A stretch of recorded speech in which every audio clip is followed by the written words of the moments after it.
My name is Charles Green, here to tell you about an experience that I had a couple of years ago that I think we could all learn from. I had a couple of building lots that I was going to build a house on for myself, and anyways, they were just sitting free and clear, waiting for me to build a house on it. Well, in the meantime, one day I got a phone call from my neighbor, who's a friend of mine, who noticed that there was a for sale sign going up on one of the lots. So he called me up and said, "Hey, you decided to sell the lot instead of build on it?" And I said, "No, I'm not. I'm not selling the lots. I haven't contracted with anybody. I haven't listed it or done anything like that." And he said, "Well, there's a real estate agent sign going up on your lot right now." And so I thought, well, I better look into this. So I left work and went and met the kid who was digging a hole to put a real estate sign on the lot. And of course, I told him the lot's not for sale. And of course, he's just a guy putting a sign up. He doesn't really know what's going on. But he got me in touch with his boss, who then got me in touch with the real estate agent that was involved in it.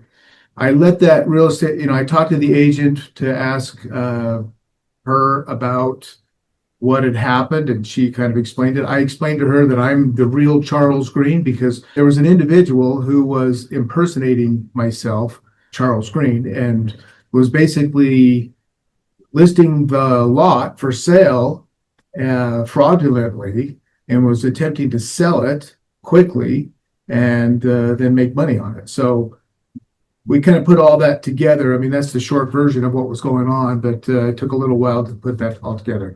I asked the agent, I said, if you want to verify, just call your client, Charles Green, and ask him about that you've been approached by another Charles Green and see what happens. And of course, she did that, and then it went blank. There was gone. All communication was off this individual.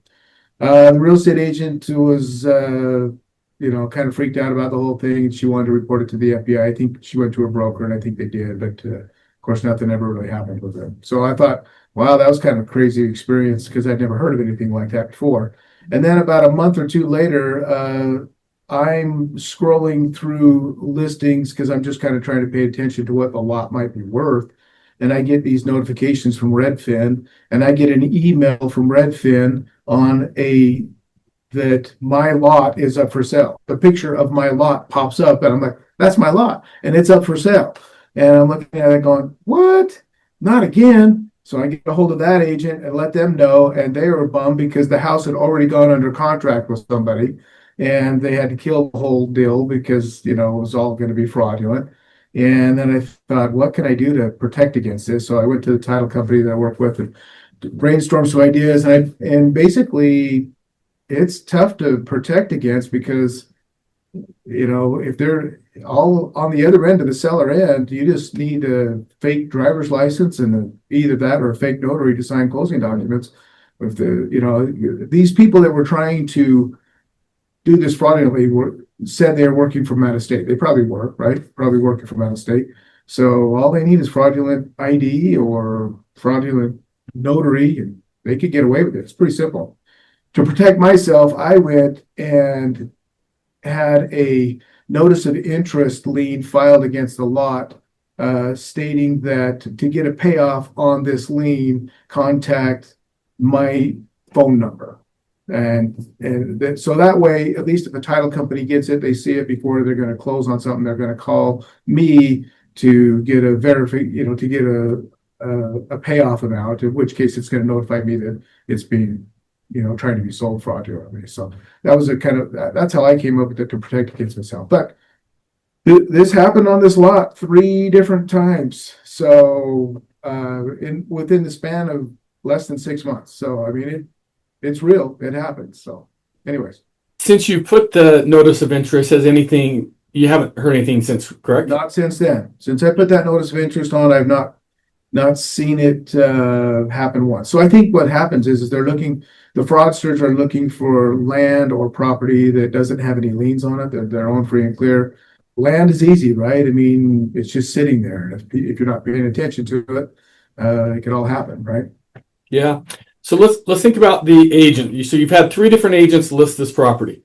Our talk yesterday, you had mentioned one of them had found out and kind of did some digging and started to Yeah. sniff this out. Two of them did not. Right. Can you talk about the one that was able to sniff this out before going under contract? Anything they did differently or thoughts?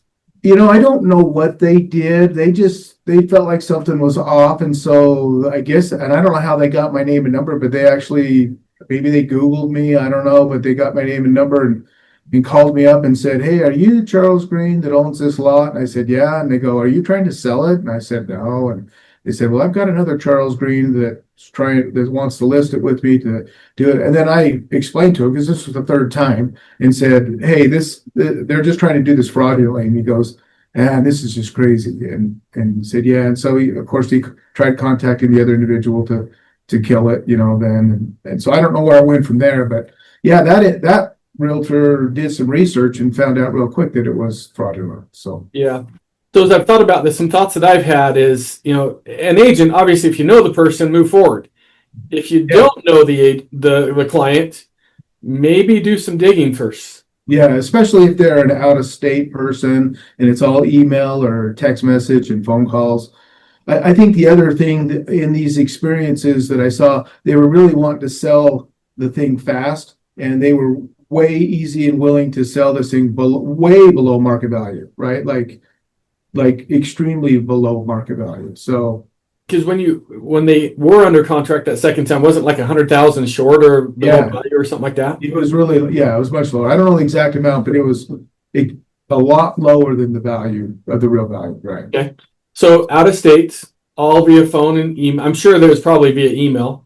And the agent could ask for a driver's license, but at this point, I'm sure they've got a driver's license that says Charles Green on it. Yeah, I know. And in the email, I know I saw one of the emails on one of the transactions where the email was actually charles.green@outlook.com or whatever. I mean, it made it look like it was me, right? Yeah. I mean, it was clever. It was really clever. CharlesGreen1212@gmail.com. Yeah, something like that. Exactly. Okay. Sounds good. So I'm just trying to think, what are the ways agents can protect themselves? So you'd mentioned want to sell fast, want to sell cheap. Those should be red flags for agents. Yep. Yeah. Buyers. Now, I mean, this buyer that was going to buy your lot for 100,000, 200,000, whatever that was, Yeah. they would have been in a world of hurt, because had they secured that, paid that money to the title company moves that on, that's not good. I mean, how can a buyer? I mean, can a buyer do anything? Because I've never thought about this before. Yeah, I hadn't either. I mean, I would think, I mean, I really don't know. I don't know the ramifications of it, but in the end, that buyer is going to be either out, or the title company is going to be out. Somebody's going to be out a chunk of change. Yeah. Yeah. So good stuff. Okay. Well, thank you so much. Any other thoughts for agents as they move forward in this crazy world? Just be aware. I mean, just be aware. Just know who you're dealing with and be aware. And AI is real. We all know about AI. And so it's fairly easy. I mean, it's the thing that I found interesting, especially when I was working with the title company to figure out ways to do this, is the title company was basically looking at me saying, it really is easy to do this if you know what you're doing. Like, if fraudsters know how to do this, it's a really easy way to commit fraud because if you know the systems, it's easy to do. Yeah. Awesome. So just be aware that it's possible.